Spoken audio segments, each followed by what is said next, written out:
Welcome back to my channel, guys. Today I am so excited to finally give you guys my reading wrap up for the month of July and August. I'm actually combining the 2 months because I didn't get much reading done. I read a total of 8 books, which is still really great for the 2 months, but I am a little disappointed because I was going on vacation for almost a month and I was hoping, you know, to read like 3 to 5 books. I ended up reading like 2, but I wish I was able to read a little bit more, and I'm just very excited to talk about all of these books. So if you guys are interested, then please keep on watching. It is finally September, and you guys, this is my birthday month, so I'm so excited because I'm about to be able to go book shopping again, and I haven't gone book shopping in a store in a few months, and I've purchased like a few books just because the covers were going away or something, so I had to break my book buying ban for those books, but otherwise I've been really good. So starting this month already feels so good. I had to put on my plaid jacket because it is fall, even though it is still over 100 degrees outside every day. It is hot. Let's just pretend, okay? So the first book I have for this video is Love Theoretically by Ali Hazelwood. I really enjoyed reading this book. I love the couple. I love Jack's love for Elsie. The only thing is, obviously this is a STEM book. I just thought that it was just a little too complex in the beginning, and there are references in here throughout that I feel like if you're not really a STEM person, you wouldn't understand some of the references. There's depth to this book, and it's not just like a regular romance, and this one is a little thicker, so I really enjoyed the spice as well. I'm going to try my best to summarize this book for you guys because it has been a while, but Elsie is a theoretical physicist and Jack is a physics professor, like an experimental professor, and Jack's brother is a client of Elsie. So she comes to his house, bumps into Jack, but also bumps into him again later on, and there's like enemies to lovers. There's character development, and I just really enjoyed this book. I thought it was very cute. I gave this one a 4 out of 5 because I just didn't get that 5-star feeling, but it is still a really great book to read. Then the next 3 books you guys will be able to see in my first fantasy reading vlog on my channel. So the next book I want to talk about is Fourth Wing because I finally got to read it, and you guys, I don't even need to say anything about this book because I am absolutely in love with this. I think this is definitely worth the hype. I know I just started getting into fantasy books, but this is so perfect for me because I love reading romance. I'm starting out fantasy. This is so easy to get into, and just Rebecca's writing is just phenomenal because you don't want to put this book down, and there are so many twists and just the spice. Everything about this book is incredible. You guys definitely have to check out my reading vlog to see my reactions, but this deserves like an infinity stars because it is definitely that special to me and it's so good. So I can't wait to read Iron Gates. I obviously had to pre-order that one, but this one is a pretty chunky book, and I read this in maybe like 2.5 days or something, and I am not a fast reader either. So if you guys don't know, which I feel like everyone knows about this book, but this book is about Violet, and she is going to compete for a place as a dragon rider, and there are so many other competitors. She's basically this weak girl and nobody thinks that she can make it, but she is going to try and compete and like fight for her spot. I love reading this book. I think everyone should check it out, but I feel like everyone already has. It's definitely worth the read if you guys haven't already. I feel like I can talk about this book all day. Next up, I read Caraval by Stephanie Garber, and this one is a very interesting concept. This book is about 2 sisters, and they basically like this carnival. They always wanted to go there or like see these people, and one of the sisters would write letters every year, but they never hear anything. And then one day they get a chance to go to caraval, which happens in like a span of 5 days. One of the sisters go missing, so the other one has to find her to win like a wish or something. I honestly don't really remember much, but there's more to the story, and I think this is a trilogy. So in this one, it's more about developing this world. So I thought this book was a little bit confusing to me. I didn't really understand the concept going into this book. However, I did like reading the ending. I thought it was really fun and interesting. I gave this one a 3-star, but I'm hesitant whether or not I want to pick up the second one.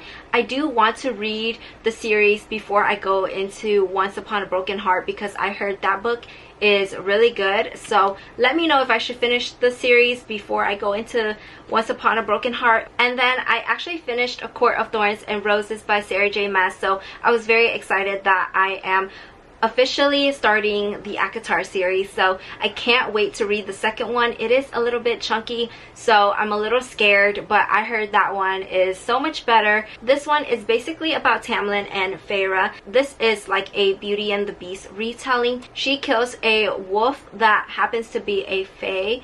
I don't really remember, but Tamlin takes her back to his basically world, and then she goes through like a bunch of different things. So I loved reading this book, and this is just like my 3rd fantasy book, so I thought this was a very fun read.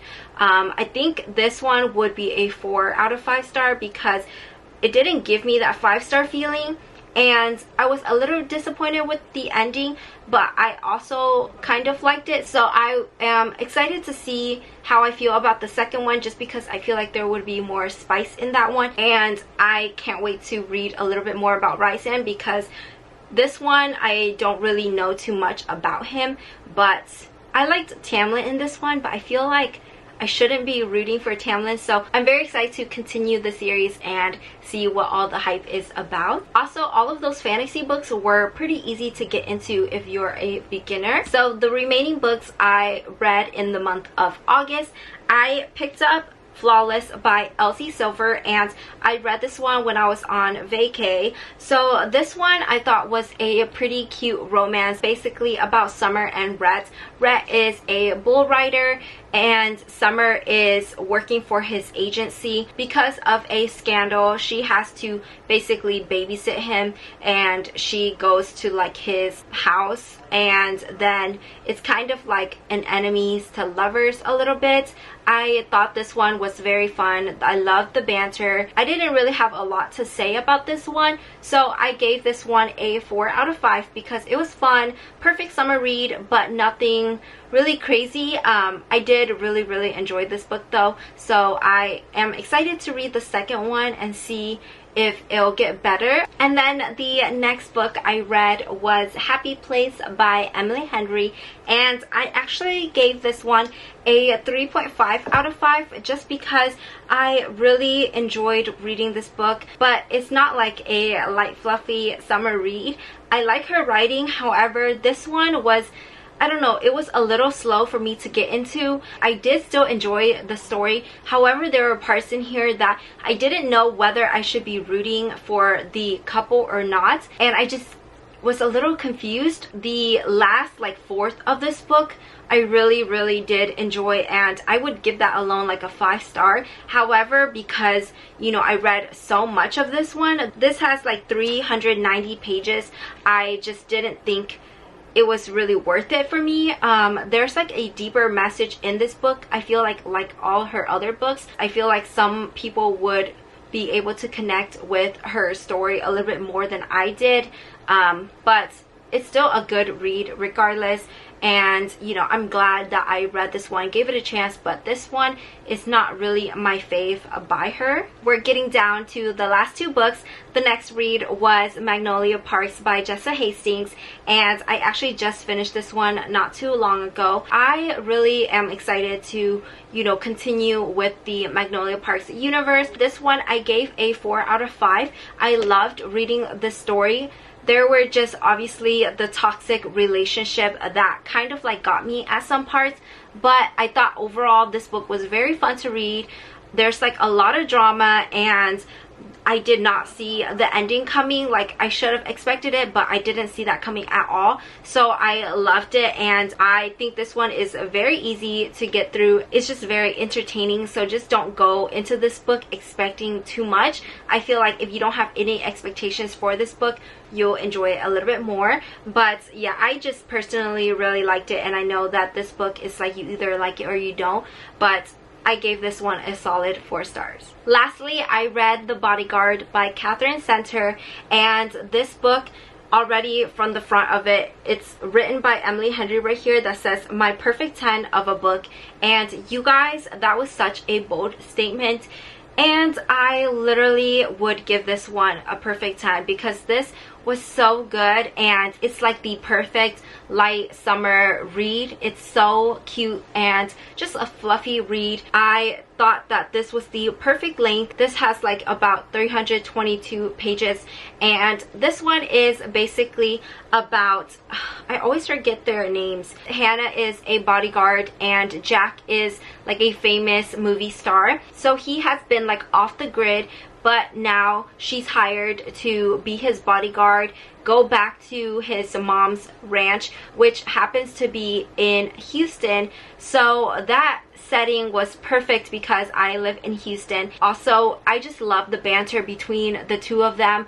It's just so fun, and literally I love the one of them is famous trope, but this one was just written so well. So I loved like everything about this book. I have nothing bad to say about it. It's so cute. It makes you smile, and you know, your heart warm. There's like a special message at the end of the book that I loved. If someone were to ask me my perfect romance book, I think I would give them this one because it's so perfect, and I just can't say much about it. I love Jack. I love Hannah. She's so cool, and this one you guys definitely have to read. I think this is perfect, like spring summer kind of book, and I'm glad that I got to read it during this time. I can't wait to get into Hello Stranger. I am waiting for the paperback version of that book, but I need to read more books by her because this one was so good. So highly recommend you guys checking this book out if you guys haven't already. But these were the 8 books that I read in the months of July and August, and you know, I'm hoping for a better month in September. I just felt like because of vacation, August, I felt like a little bit kind of sluggish. Honestly, I felt like I was in a book slump. Not that I didn't enjoy the books that I read, but I just felt like I was reading so slow, and I'm hoping that I get out of that slump because there are so many books that I want to read in September. But I am so glad that you guys clicked onto today's video. I appreciate all of you. Let me know how your August reading month went, and the book that you're most excited to read in the month of September. I think mine would have to be A Court of Mist and Fury or Divine Rivals. I just have been hearing a lot about that book, so I really want to read it and read more fantasy books. So thank you so much for watching. I hope you enjoyed this video, and I will see you in the next one. Bye!